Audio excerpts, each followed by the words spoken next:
A lot of you know Greenbelt Alliance, but just really quick, our job is to shape the rules that govern growth around the 9 counties of the San Francisco Bay Area. So we work Bay Area wide to make sure the right kind of development happens in the right places, and to make sure development doesn't happen in the places where it doesn't belong at all, such as where we're standing right now.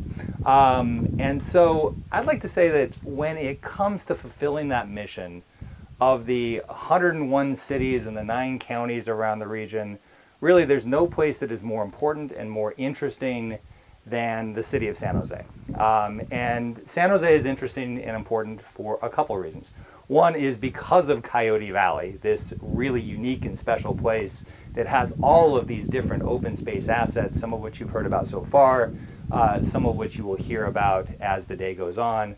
I could go on about those. I'm not going to. I'm going to let other people talk about those. But the other reason that San Jose is so interesting and important is because of the opportunity that San Jose has to accommodate development that is going to happen in the Bay Area in the right places in the right way. And that's what I want to talk about for just a few minutes here. So I'm going to do something that some of you might really enjoy, others of you might detest. It's a little game that is often played all over the Bay Area, and that is to compare San Francisco and San Jose. So here we go for just a minute. So population-wise, San Jose, a little bit over 1 million people. San Francisco is right now at about, I think, 860,000 people. San Jose definitely bigger, but roughly comparable. Land area. City of San Jose, about 115,000 acres. San Francisco, 30,000 acres. San Jose, no comparison. San Jose is a much, much bigger place. Has grown up in a lower density sort of way. And I think, some of us lament that low density nature to San Jose and look at what, some of its impacts have been. We have much, much less of the Valley of Heart's Delight than we used to. We have an auto-oriented culture in San Jose. But in the here and now, I think there's actually some, I'm going to get this fly off my nose, there we go. In the here and now, I think actually there's some benefits or some opportunity to that low density nature, and that's the ability to accommodate development in the right places. Of those 115,000 acres, most of them are already part of the urban footprint. And so let's think about this issue of infill development. Now, when we hear about infill, when we think about infill, these days I think often most of us think of housing development.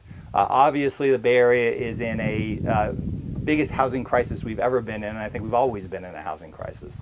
And San Jose has a history of stepping up and doing the right thing when it comes to housing in terms of accommodating housing. And San Jose right now is doing just that. In Vision 2040, the general plan calls for 120,000 new housing units within the city. All of those accommodated within the existing urban footprint. And again, really, I think San Jose is stepping forward and doing the right thing. But there's also the issue of where do jobs go? And this is obviously something that is very important to the city of San Jose. San Jose is generally considered to be a city that is job poor, and there's a desire to accommodate more jobs, and so that there's a better balance between housing and jobs. So the big question is, where should those jobs go?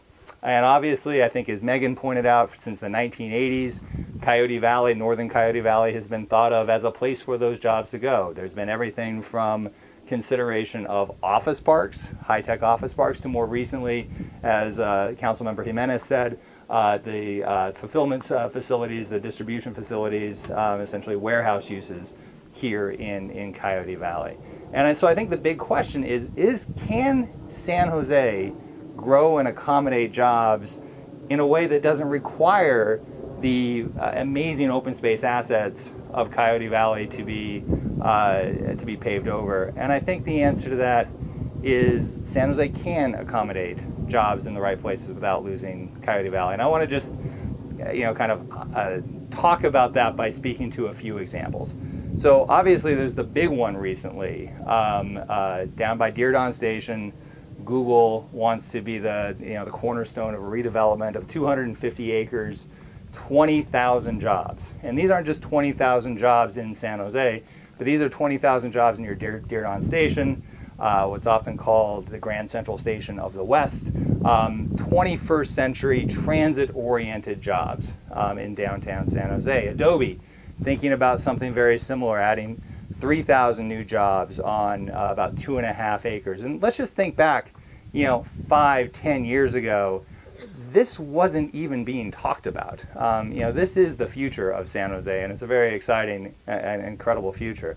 And there's other examples throughout the area. The Golden Triangle area, North San Jose, between 101, 237, 880, 9.6 million square feet already planned, and many people think much more could be done there. There's the Edenvale area, just north of here actually, but within the urban footprint, where jobs can go. There are the urban villages throughout San Jose where a mix of jobs and housing has been planned and can go. Lots of different opportunities to, again, accommodate growth in the right places.